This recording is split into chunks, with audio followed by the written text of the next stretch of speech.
Welcome to SS Kanika designer. பாருங்க, இது ஒரு பொண்ணோட ப்ளவுஸ் ஃபுல்லாக ரெடி ஆயிருக்கு. இது பாருங்க, சாரீ வந்துட்டு violet colour with green colour combination. இதுக்கு எம்ப்ராய்டரி கேட்டிருந்தாங்க, சிம்பிளாக ஒர்க் கொடுத்து ரெடி பண்ணியிருக்கோம். இது நெக்ஸ்ட் இன்னொரு சாரீ பாருங்க, கலர் காம்பினேஷன் பாருங்க, ப்ளூ வித் வயலட் கலரு. பாருங்க, இதுக்கு வந்து இது மாதிரி கொடி டிசைன் கேட்டிருந்தாங்க, அதே மாதிரி ரெடி பண்ணியிருக்கோம். நெக்ஸ்ட் இது இன்னொன்று ரிசப்ஷன் சாரீ பாருங்க, பட்டு சாரீ ஃபுல்லாக வந்துட்டு கோல்டு ஜரி ஒர்க் இருக்கிற மாதிரி இருக்குது.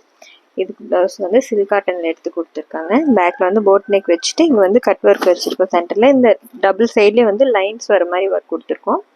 ஃபுல்லாக வந்துட்டு காப்பர் ஜெரியில் கர்தானா ஒர்க் கொடுத்து ரெடி பண்ணியிருக்கோம். பாருங்கள், இதுலேயே ஃபுல்லாக வந்து கிறிஸ்டல் பீடு வந்து சென்டர் ஃபுல்லாகவே ரெடி பண்ணியிருக்கோம். ஸ்லீவ் வந்து ஜிக்ஸாக் பேட்டர்னில் வச்சுட்டு சீக்வன்ஸ் ஃபுல்லாக வந்து புட்டாஸ் வச்சுருக்கோம். இதில் வந்து கிறிஸ்டல் பீடு வந்து டபுள் கலர் யூஸ் பண்ணியிருக்கோம். லாவெண்டரும் கோல்டு கலரும் யூஸ் பண்ணி ரெடி பண்ணியிருக்கோம் இந்த ப்ளவுஸு. நெக்ஸ்ட் பாருங்க, இது வந்து முகூர்த்த சாரியோட ப்ளவுஸ். இங்கே பாருங்க, சாரீ வந்து ரொம்ப நல்லா இருக்கு. டபுள் கலர் காம்பினேஷன்ல இருக்கு. ஃபுல்லாக light pink colour zari work வந்துருக்கு. இதுவும் ஃபுல்லாக கிறிஸ்டல் பீட்ல வந்துட்டு ஃப்ளவர் டிசைன் கொடுத்துருக்கோம். பாருங்க, சாரியில் இருக்க அந்த பிங்க் கலர் கொடுத்து ரெடி பண்ணியிருக்கோம். இது ஃப்ரண்ட் நெக்கு, சின்னதாக இங்கே ஒரு கட் கொடுத்துருக்கோம். ஸ்லீவுக்கு நல்லா ஹெவியாக ஒர்க் கொடுத்துருக்கீங்க பாருங்க. ஃபுல்லாக வந்துட்டு ஸ்டோனு கிறிஸ்டல் பீட்ல வந்து லீஃப் டிசைன் கொடுத்துருக்கோம். கர்தானா யூஸ் பண்ணியிருக்கு. இங்கே புட்டாஸ் வந்து கிறிஸ்டல் பீட் சின்ன சைஸில் யூஸ் பண்ணியிருக்கு. எப்படி இருக்குன்னு சொல்லுங்கள். தேங்க்யூ.